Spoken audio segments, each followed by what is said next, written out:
নমস্কাৰ বন্ধু-বান্ধৱীসকল, তোমালোকলৈ আজি মই মিচিং কেৰেক্টাৰৰ 3 নম্বৰটো ভিডিঅ' লৈ আহিছোঁ। ইয়াৰ প্ৰথম কুৱেশ্যনটো আমাক কি দিয়া আছে?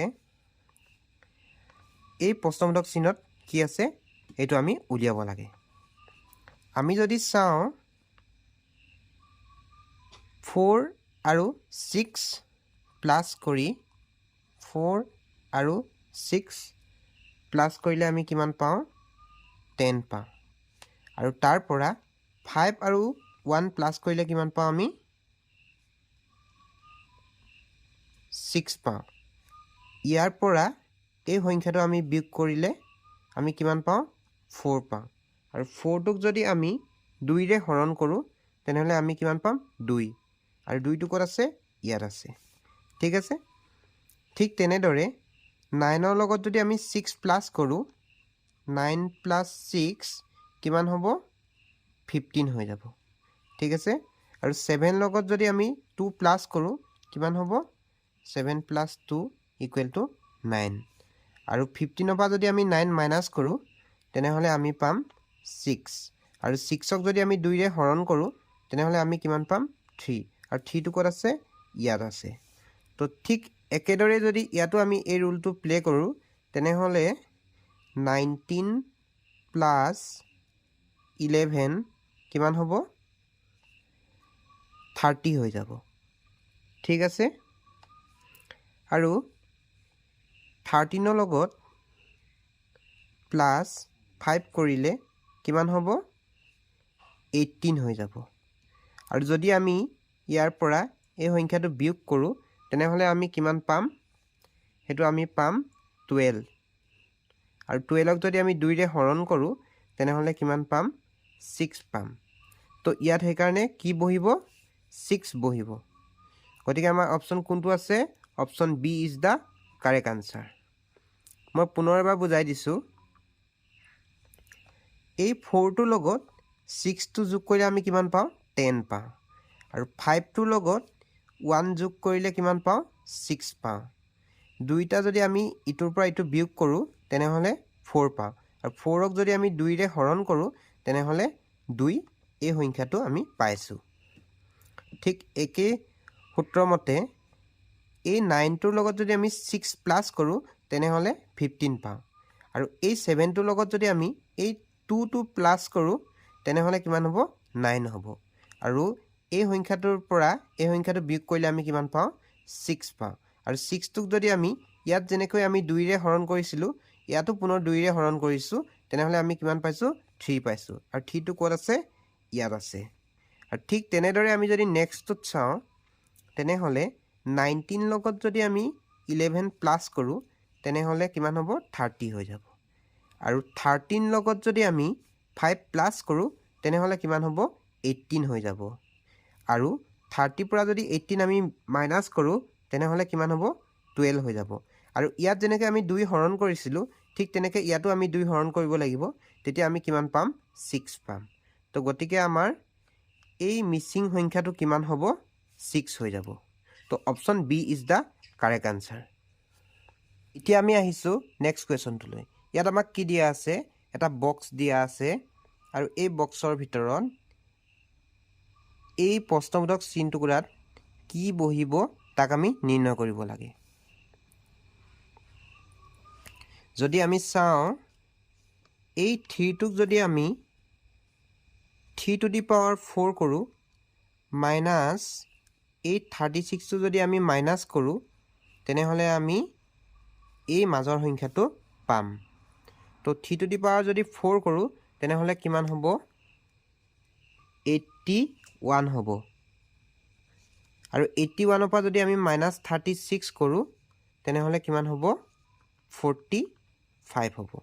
আৰু এই 45টো ক'ত আছে? এই মাজত আছে। তো মানে কি হৈছে?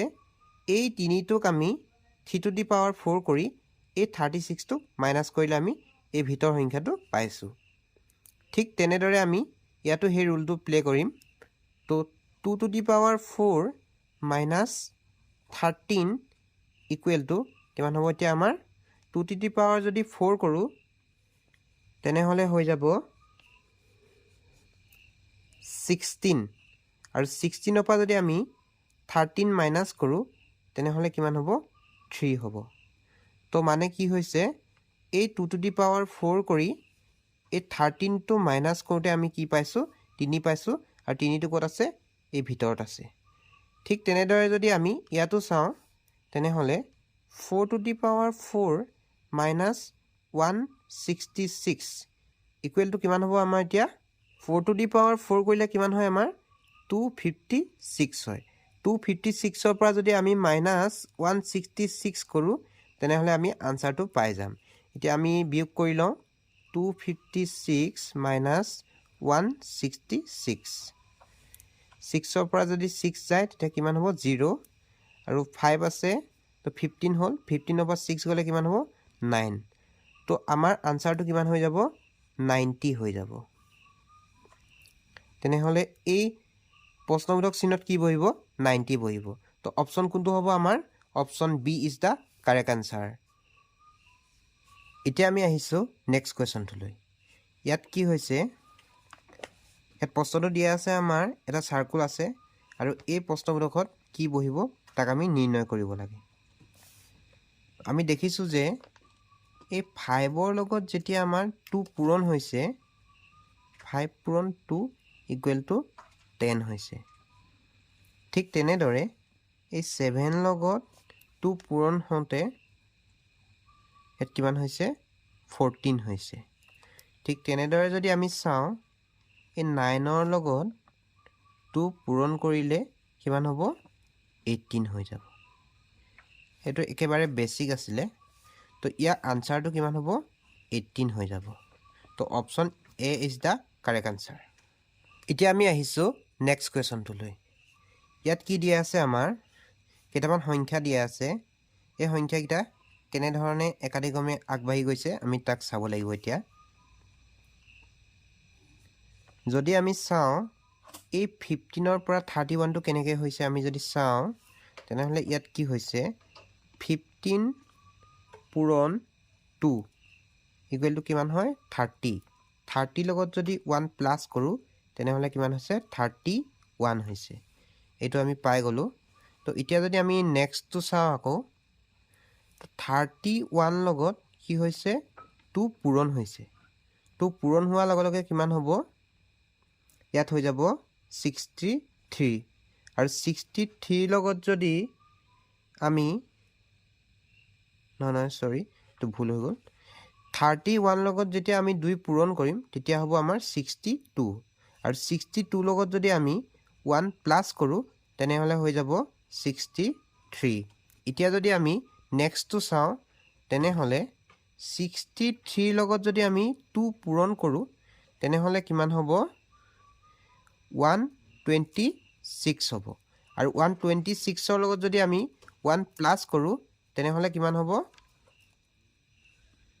127 এতিয়া যদি আমি তেনেধৰণে নেক্সটটো চাওঁ তেতিয়া কি হ'ব 127 লগত 2 যদি পূৰণ কৰোঁ তেনেহ'লে কিমান হয় 254 হ'ব আৰু 254 লগত 1 প্লাছ কৰিলে কিমান হ'ব 255 হৈ যাব তো এতিয়া আমাৰ কাৰেক্ট আনচাৰটো কি হ'ব 255 হৈ যাব এই প্ৰশ্নবোধক চিহ্নত কি বহিব 255 বহিব তো অপশ্যন আমাৰ কোনটো হ'ব option D is the correct answer এতিয়া আমি পুনৰ এবাৰ বুজাই দিছোঁ এই 15 লগত যেতিয়া আমি 2 মাল্টিপুল কৰোঁ তেতিয়া কিমান হয় 30 হয় আৰু 30 লগত যদি 1 প্লাছ কৰোঁ তেনেহ'লে এই 31টো পাওঁ এই 31টো পুনৰ আমি 2 লগত যদি মাল্টিপুল কৰোঁ তেতিয়া কিমান হয় 62 হয় আৰু 62 লগত 1 প্লাছ কৰিলে 63 হৈ যায় আৰু 63 লগত যদি আমি 2 মাল্টিপুল কৰোঁ তেতিয়া কিমান হ'ব 126 আৰু 126ৰ লগত 1 প্লাছ কৰিলে 127 হয় 127 লগত যদি আমি পুনৰ 2 মাল্টিপুল কৰোঁ তেতিয়া কিমান হয় 254 আৰু 254 লগত যদি 1 প্লাছ কৰোঁ তেনেহ'লে আমি ইয়াত পাই যাম 255 তো কাৰেক্ট আনচাৰটো হ'ব অপশ্যন ডি এতিয়া আমি আহিছোঁ আজি ভিডিঅ'ৰ শেষৰটো প্ৰশ্নলৈ ইয়াত কি হৈছে এটা চাৰ্কুল দিয়া আছে আৰু ইয়াত 3টা সংখ্যা দিয়া আছে আৰু এই প্ৰশ্নবোধক চিহ্নত কি বহিব তাক আমি নিৰ্ণয় কৰিব লাগে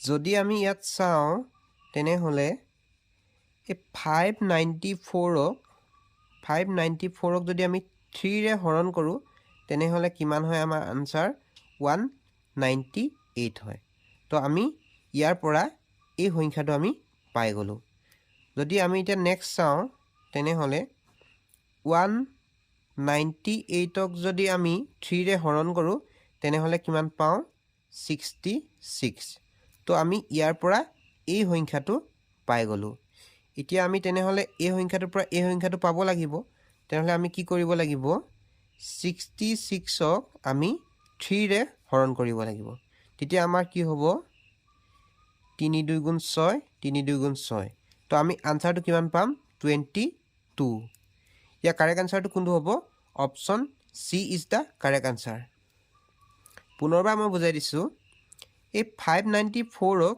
আমি যদি 3ৰে হৰণ কৰোঁ তেনেহ'লে কিমান পাওঁ 198 মানে এই সংখ্যাটোৰ পৰা আমি এই সংখ্যাটো পালোঁ আৰু এতিয়া আমি এই সংখ্যাটোৰ পৰা যদি এই সংখ্যাটো উলিয়াব বিচাৰোঁ তেনেহ'লে 198ক যদি আমি 3ৰে হৰণ কৰোঁ তেনেহ'লে আমি এই 66টো আমি পাওঁ তো আমি তেন্তে 66ৰ পৰা এই সংখ্যাটো পাব লাগিব তেনেহ'লে 66ক যদি আমি আগৰ দৰে 3ৰে হৰণ কৰোঁ তেনেহ'লে আমি পাওঁ 22 তো ইয়াৰ কাৰেক্ট আনসাৰটো হ'ব 22